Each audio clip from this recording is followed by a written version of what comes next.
Kalighat versus Camac street. এই মুহূর্তের আরও একটি বড় খবর, 2026-এর আগেই তৃণমূলের 26 মত, খেল খতম।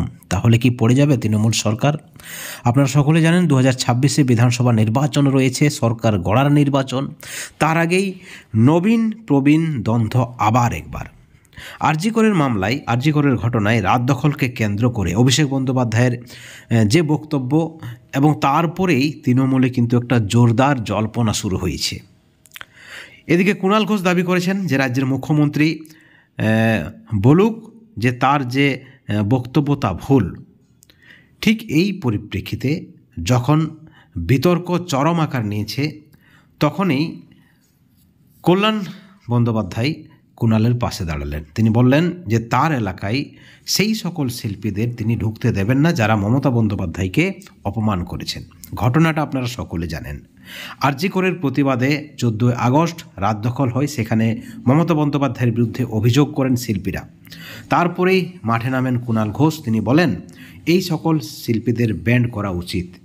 এবং তারপরে আপনারা দেখেছেন শিল্পী নচিকেতার আমন্ত্রণ। এবং কোথাও না কোথাও এই যে বিতর্ক, এই বিতর্ক নিয়ে অভিষেক বন্দ্যোপাধ্যায় যে মতামত প্রকাশ করেছেন, তিনি বলেছেন যে রাত দখলের ঘটনাকে তিনি সাধুবাদ জানাচ্ছেন, কারণ যে ঘটনা ঘটেছে তার প্রতিবাদ।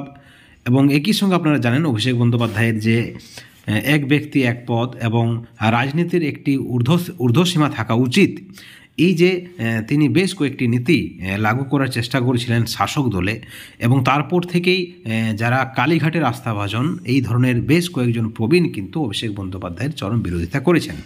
সেখানে সৌগত রায় থেকে শুরু করে অনেকেই কিন্তু রয়েছেন।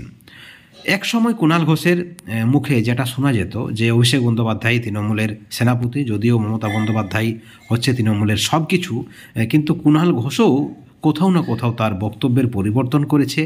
এবং সরাসরি আরজি করের যে রাত দখলের ঘটনা, সেখানে অভিষেক বন্দ্যোপাধ্যায় কুণাল ঘোষকেই কটাক্ষ করেছেন, যেমনটা মনে করেছে রাজনৈতিক মহল।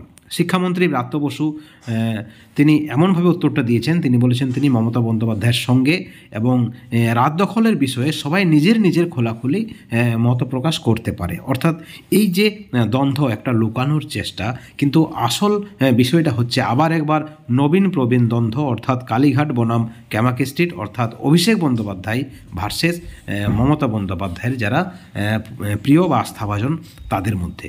এখন প্রশ্ন হচ্ছে, রাজনৈতিক মহল যেটা দাবি করছে যে 2026-এর আগেই এই ধরনের যে বিতর্ক বা এই ধরনের যে দ্বন্দ্ব চরম অস্বস্তিতে ফেলতে পারে রাজ্যের শাসক দলকে, এবং এর ফায়দা অবশ্যই নেওয়ার চেষ্টা করবে বিজেপি।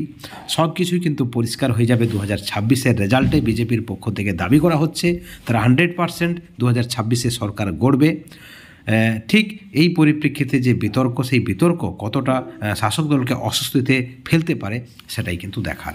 বন্ধুগণ, প্রত্যেকটা আপডেট আপনারা এই চ্যানেলে পাবেন। প্রত্যেকটা আপডেট আমরা নিয়মিত আপনাদের সামনে আমরা নিয়ে আসব। আপনাদেরকে একটা অনুরোধ করব, আপনারা অবশ্যই আমাদের চ্যানেলে নজর রাখবেন এবং চ্যানেলটিকে সাবস্ক্রাইব করে রাখবেন। Thank you so much.